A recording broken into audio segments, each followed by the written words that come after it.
En este programa solemos hablar de los sistemas cloacales, del tratamiento de efluentes, incluso de todo aquello que se puede hacer para recuperar y reutilizar esos líquidos.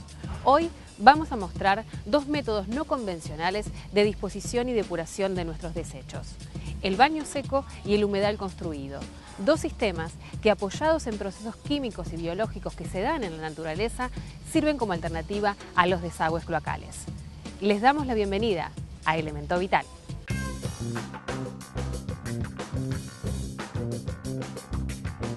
El agua dulce de nuestro planeta es poca. Es un estado casi terminal de un cuerpo de agua. Para este siglo XXI el conflicto es por agua. El cambio climático no está en el futuro, está ya ocurriendo. Los problemas del agua hoy en día son problemas de organización y de gestión.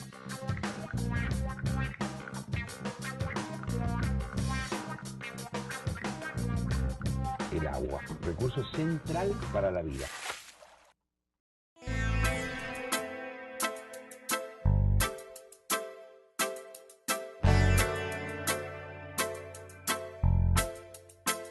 El ser humano necesita constantemente de energía para poder vivir, y a esa energía la consigue a través del consumo de alimentos provenientes de la naturaleza. El cuerpo se encarga de retener los nutrientes necesarios y de eliminar el resto. En ese proceso, la generación de desechos es inevitable. Así como ocurre con todos los residuos que el hombre genera, hubo que crear una manera eficiente de disponer los desechos humanos para alejar su mal olor, ocultar su mal aspecto y evitar las enfermedades que puedan llegar a producir. Y para esa tarea se decidió utilizar agua. En el arrastre de efluentes, el agua se vuelve residual y pierde calidad. Y va a parar, por lo general, a ríos, lagunas o arroyos que también pueden llegar a contaminarse. Pero el hombre también diseñó otros métodos más ecológicos para resolver el tema de qué hacer con lo que su propio cuerpo produce. Hablamos de las llamadas tecnologías ecosociales o intermedias. Sistemas accesibles y no convencionales de disposición y tratamiento de los efluentes cloacales que usan menos energía, menos agua, demandan menos trabajo de operación y mantenimiento y, por sobre todo, son más amigables con el ambiente.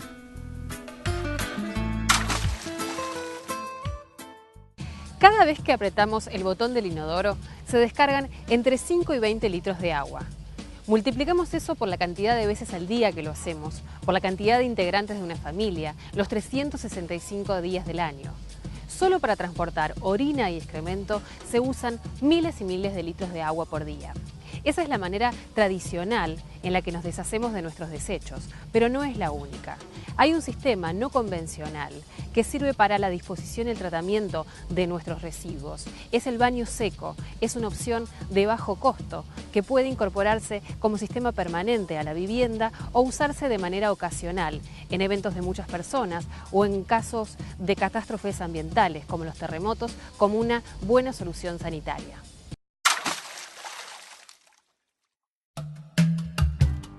Un baño compost o baño seco es un sistema de tratamiento de los residuos, de la materia fecal, digamos. Se dice seco en general porque no usa agua, que es una de las ventajas. Hay un balde y el balde es lo que define el volumen por el cual yo me voy a mover. O sea que esto me da justo la altura para estar sentado cómodo, es parecido a la altura del inodoro. Y alrededor le puedo poner lo que quiera. Pero básicamente lo que tenemos que hacer es que el balde esté debajo nuestro, nada más. Usamos un tacho tipo de 20 litros como los de pintura, con una tapa de inodoro. El tacho se inicia poniendo una base siempre de este material con carbono, tipo acerrín, hojas secas, paja. Luego ahí uno va haciendo sus necesidades y cada vez que lo utiliza agrega un poco más, ¿no? Es una tipo haciendo varias capas. Y una vez que se llena el tacho, se vacía en la compostera. Lo que vamos a buscar es que nuestra excreta, cada vez que hacemos en el balde, esté cubierto para que no huela y para que no se note. Son las dos claves. Y lo que podemos usar si no tenemos un árbol como este, con su materia descompuesta abajo, que es mantillo, lo que podríamos usar es aserrín de un aserradero, aserrín fino. En el caso de que uno decida utilizar el baño mezclando con la orina, va a tener una mezcla bastante más húmeda, para lo cual también va a ser necesario agregar más paja y todo eso para que no se encharque.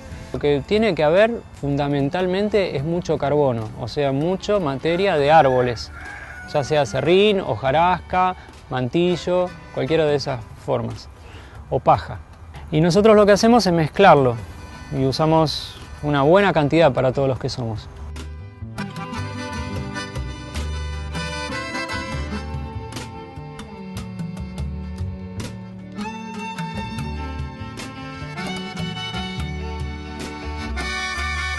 Es muy barato, o sea que a diferencia de toda la inversión que tenés que hacer para montarte un baño de agua, en este caso tenés muy poco costo, ¿no? Muy poco costo, que es básicamente baldes que encima no son comprados, o sea que son reciclados de la calle si querés. Ahorra un despilfarro inimaginado de agua y recuperan todos los nutrientes que el suelo nos presta todos los días para poder vivir. Acá en Velaturpa usamos el baño seco porque es la mejor solución que encontramos a una necesidad, ¿no? O sea, eso es barato, fácil, es muy simple de hacer. Esto es tan sencillo que no hace falta ningún técnico que venga a ayudarnos a hacerlo. Bueno, y ahora el olor. Una de las cosas que les preocupa a todos es que a la hora de sentarse en ese momento sagrado no haya olor a otra cosa, ¿no? Y justamente nuestros baños tienen buen olor. No olores, no el gusano de la mosca que genera el gusano y moscas, no roedores desde ya, no uso de agua. Evitamos 12 a 15 litros de agua que implica cada apretada de botón, y que es uno de los temas cruciales hoy día, el uso de agua potable en los inodoros del planeta. El baño seco tiene que ver con reconectar con nosotros mismos, ¿no? O sea, parte de la aceptación de lo que nosotros producimos, ¿no? De nuestra transformación del alimento en nuestras heces y que eso se vuelve a transformar en alimento, ¿no? O sea, cuando uno ve ese ciclo cerrado, cambia la percepción que uno tiene con sus excrementos, con la orina.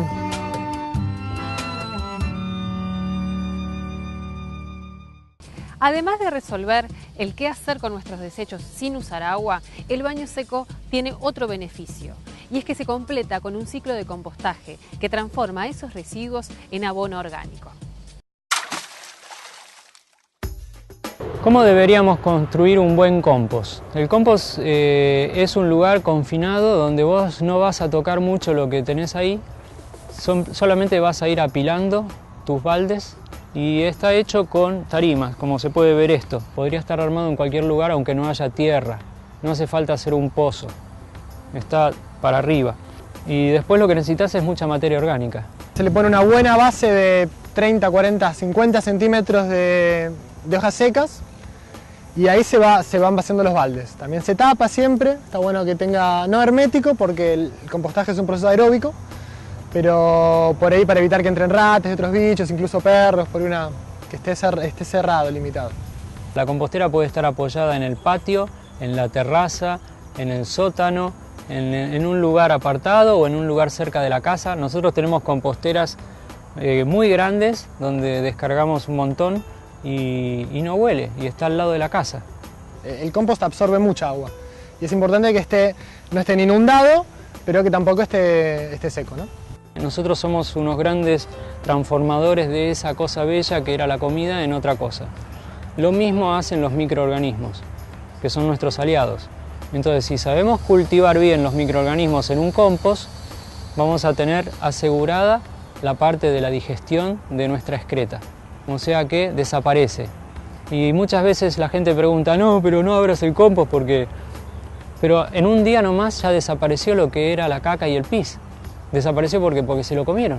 Lo mismo que nosotros hacemos con la comida. En la naturaleza El final de un proceso es el comienzo de otro, es decir, ¿cuál sería el final del proceso? Nuestra orina y materia fecal. ¿Cuál es el comienzo de otro proceso? Alimento para microorganismos.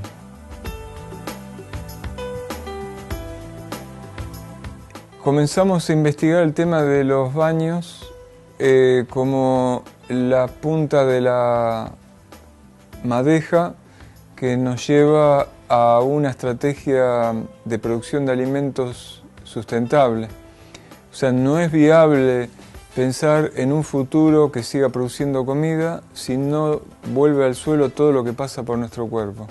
Así fue por millones de años y seguirá siendo por millones de años o no habrá humanidad. Y el compost al principio casi que no lo usábamos porque también fue nuestro proceso de aprendizaje, ¿no? de trabajar con esto, ¿no? de hacernos cargo de nuestros desechos. Pero bueno, lo hemos usado desde horticultura o simplemente para mejorar alguna tierra, incluso eso, ¿no? para abono a nuestros alimentos. Podemos empezar a hacer cambios y son oportunidades individuales que afectan a un montón de gente y que pueden también ser un movimiento exponencial, pero al revés, no de degradación sino de regeneración. Entonces tiene que volver al suelo todo lo que vino al suelo. Así lo hicieron los chinos, en Japón, Taiwán, países asiáticos.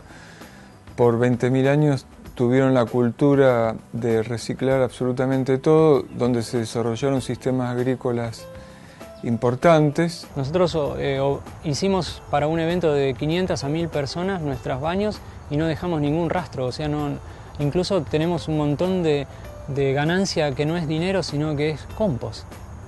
Además de la ganancia de dinero, además de haber creado un cambio de conciencia en mucha gente.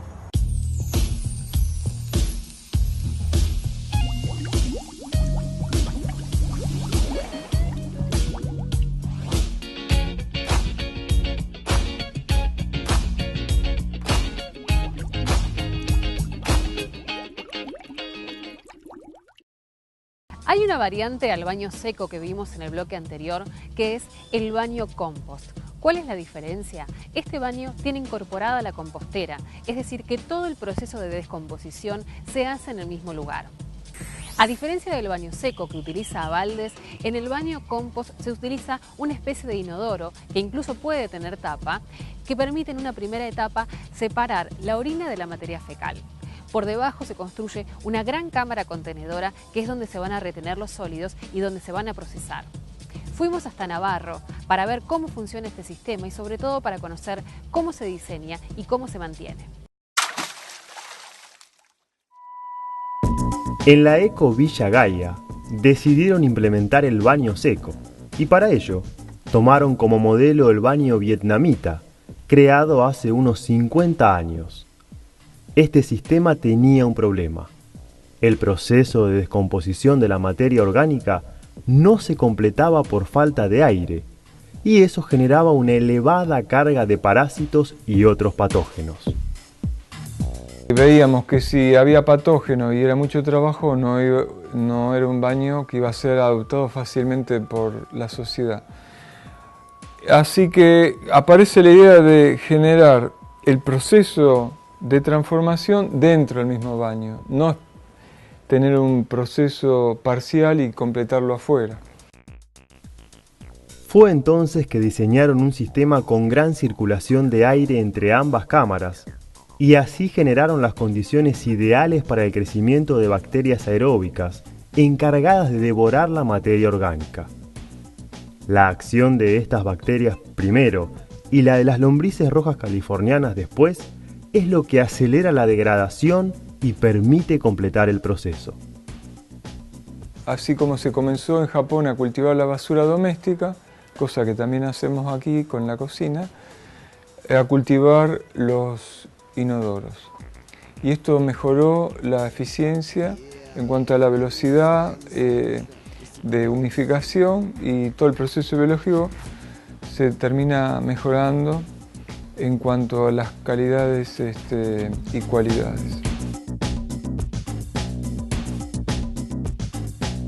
Es lo más cómodo en algún sentido, porque no requiere, tenés que construir el espacio ese, ¿no?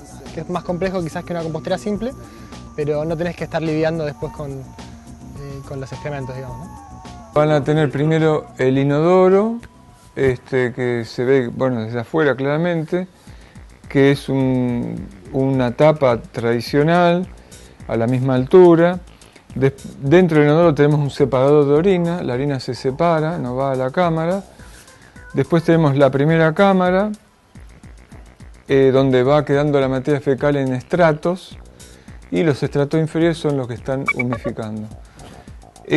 Todo eso está apoyado o se asienta sobre una malla, y la malla solo deja pasar el humo que va a una segunda cámara. Hay millones de seres en el compost que están dispuestos a devorarse lo que nosotros hacemos. Así que bienvenidos, porque nos solucionan un problema y además evitamos la transmisión endémica de las diarreas y de todos los problemas que trae acarreado la dispersión de la caca en el lugar donde estamos viviendo.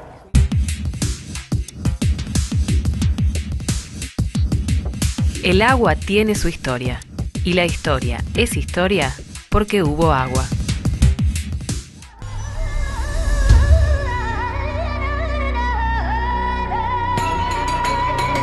El Mar Muerto es el lago de menor altitud del mundo.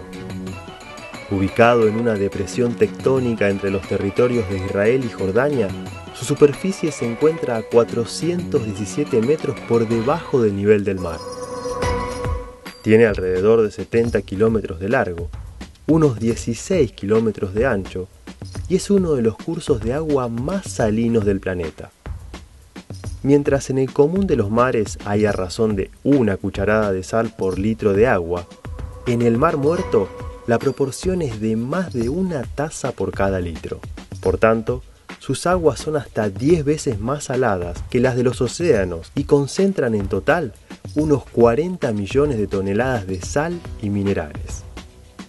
Esa gran salinidad hace que prácticamente ningún ser vivo, excepto algunas algas, puedan habitar en él. Y precisamente por eso se lo llama Mar Muerto. Pero a pesar de no tener vida, sus aguas tienen fama mundial. El Mar Muerto es el mar donde nadie se ahoga. Las personas flotan de manera natural, casi sin ningún esfuerzo. La alta concentración salina aumenta a tal punto la densidad del agua que es prácticamente imposible hundirse en él. Además, es un destino turístico internacionalmente reconocido por sus balnearios termales y por ser una especie de spa natural de rehabilitación y belleza ya desde la antigüedad. Se sabe, por ejemplo, que Cleopatra, reina de Egipto, le pidió a Marco Antonio conquistar la Baja Jordania para poder aprovechar así todas las propiedades naturales que la zona ofrecía, en particular sus conocidos tratamientos cosméticos. El agua del Mar Muerto contiene 21 minerales distintos que en su mayoría no se encuentran en ningún otro lugar. Esas sales poseen propiedades terapéuticas y contribuyen a fortalecer el organismo y revitalizar el tejido celular de la piel. Además, de su lecho también se extrae un particular barro negro con el que suelen cubrirse los visitantes, ya que es extremadamente rico en hierro, magnesio y sales de calcio, sodio y potasio. Por estar en el punto más bajo de la Tierra, el Mar Muerto es el destino final de varios ríos, entre ellos el Jordán. Sin desagües, por tratarse de un mar interior, rodeado de colinas y desierto, y con un promedio de 325 días al año de sol, gran parte de sus aguas se pierden por la intensa evaporación. Se calcula que en un día de verano pueden llegar a evaporarse hasta 7 millones de toneladas de agua. Este fenómeno, sumado a la derivación y sobreexplotación de sus ríos tributarios, han hecho que el aporte de agua al Mar Muerto se redujera en un 75%. Su nivel descendió a razón de 1 metro por año y algunos puntos de su costa han sufrido un retroceso notable en el último cuarto de siglo. Cuna de ciudades bíblicas como Sodoma y Gomorra, el Mar Muerto podría llegar a reducirse a la mitad en los próximos 100 años. Los humedales son un híbrido entre un ecosistema puramente acuático y uno terrestre. Son por lo general superficies planas que se inundan con facilidad y suelen tener vegetación adaptada a esos suelos saturados de agua. Ya hace un tiempo que el hombre empezó a copiar la composición de estos sistemas y a construir humedales artificiales. ¿Para qué? Para aprovechar la microbiología propia de estos ambientes para la depuración de efluentes domiciliarios. Este es otro ejemplo de sistemas alternativos a las plantas de tratamiento tradicionales. En muchos lugares de la provincia donde hemos ido a trabajar hemos encontrado en arroyos y en lagunas indicios muy claros de contaminación fecal, contaminación con cloacas. Eso nos ha llevado a desarrollar una línea de investigación aplicada, que es utilizar la biología acuática, la microbiología acuática, en el desarrollo de sistemas de tratamiento no convencionales, sistemas de tratamiento naturales, que son sistemas donde nosotros reproducimos un ecosistema acuático, normalmente cuerpos de agua, lagunitas o humedales, sistemas intermedios entre terrestres y acuáticos. Un sistema sería de purificación o de mejoramiento de la calidad del agua servida, digamos, de los efluentes puede ser de una casa o de una comunidad. Las plantas convencionales que normalmente diseña y construye la ingeniería sanitaria, que están pensadas para grandes ciudades, y la tecnología individual para casas individuales, que es el sistema de pozo ciego, y en el medio hay un gran abanico de posibles tecnologías para casas individuales, para grupos de casas, para pequeños pueblos, para pueblos medianos, que son tecnologías blandas, que son tecnologías mucho más económicas para la construcción y sobre todo para el mantenimiento. Son fáciles de acomodar en el paisaje, pueden estar al costado de una ruta, de un camino, en una plaza, en un parque, en un jardín de una casa. Son prácticamente de cero mantenimiento, no necesitan bombas y entonces se destacan totalmente en función a todo sistema de tratamiento de agua de lagunaje que tienen todos los otros inconvenientes. Recibe toda el agua de la cocina, pero en otros lugares de la villa recibimos también el agua de lavado de ropa y de las duchas y de las piletas. En este caso es específico para las piletas de los baños y de la cocina del centro comunitario.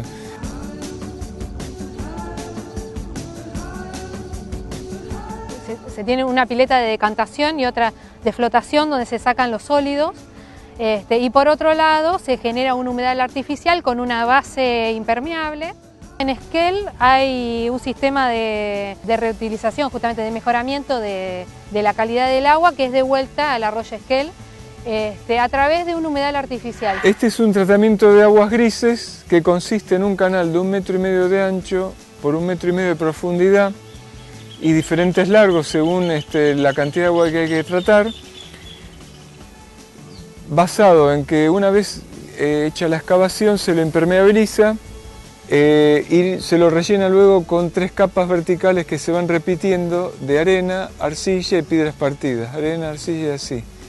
Sobre estos 3 sustratos se plantan plantas acuáticas como estas totoras que eliminan oxígeno por sus raíces y de esta manera favorecen el desarrollo de bacterias aeróbicas que son las que tienen el potente efecto descontaminador.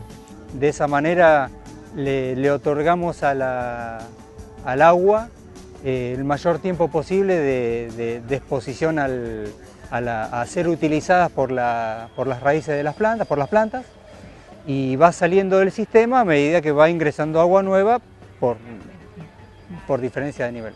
El agua pasa a través del sustrato, que está todo sembrado con carrizos, y la materia orgánica que está contenida en el suelo y los carrizos son capaces de absorber los nutrientes y gran parte de la carga bacteriana que trae las aguas servidas. Un beneficio adicional es la cantidad de forraje que sale de esto. La totora hemos pesado ese material, lo hemos llevado a hectárea y son casi 90 toneladas por hectárea de forraje, que para una zona árida es mucho pasto. Así como en Esquel se depuran los efluentes cloacales en un humedal artificial antes de llegar al arroyo, en otras localidades también se empieza a pensar en estos sistemas alternativos que, sobre todo en comunidades chicas, resultan más eficientes que los tradicionales. En Santo Tomás, un pueblo de 400 habitantes de la provincia de Neuquén, se está probando un humedal construido para complementar el tratamiento primario que se hace en una planta tradicional. Había un problema de que se vertía el agua saliendo de la planta de tratamiento al campo. Esa agua salía con, obviamente, olor desagradable, agua servida. Implementamos un ensayo a través de un humedal artificial y con esto se mejoró muchísimo. O sea, vas en verano, es una zona en verano bastante calurosa y prácticamente no se siente olor.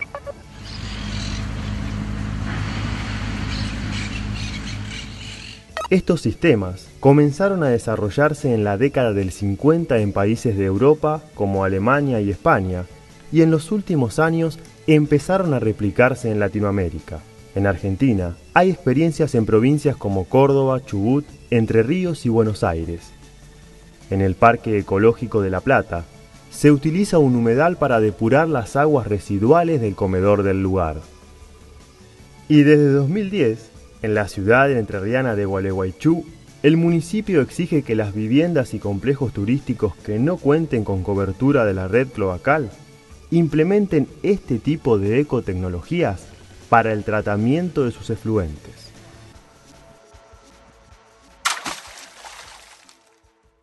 En concordancia con esto que veíamos de Gualeguaychú, la Secretaría de Ambiente de Entre Ríos convino que la obra pública, las escuelas rurales y los emprendimientos turísticos vayan reorientando sus tecnologías de tratamiento de efluentes a estas ecotecnologías. Y no es una cuestión de moda o de tendencia. Tratar los desechos cloacales de manera biológica es beneficioso, tanto para el hombre como para el ambiente. Pero además, en poblaciones pequeñas, es lo más conveniente en términos económicos, porque además permite tratar y depurar esos desechos de manera adecuada y segura. En zonas rurales o de población dispersa, en barrios cerrados, en urbanizaciones de hasta 12.000 habitantes, lo que más se recomienda es el uso de estos sistemas ecológicos y alternativos para la disposición y el tratamiento de efluentes cloacales. Los sistemas tradicionales en lugares chicos por lo general fracasan por una cuestión de costos. Y por otro lado, la necesidad cada vez mayor de agua y de agua de buena calidad va a llevar tarde o temprano al reemplazo de algunos de estos sistemas por sistemas que sean más económicos y ahorrativos en cuanto al uso del recurso. Nos reencontramos la semana que viene, aquí, en Elemento Vital.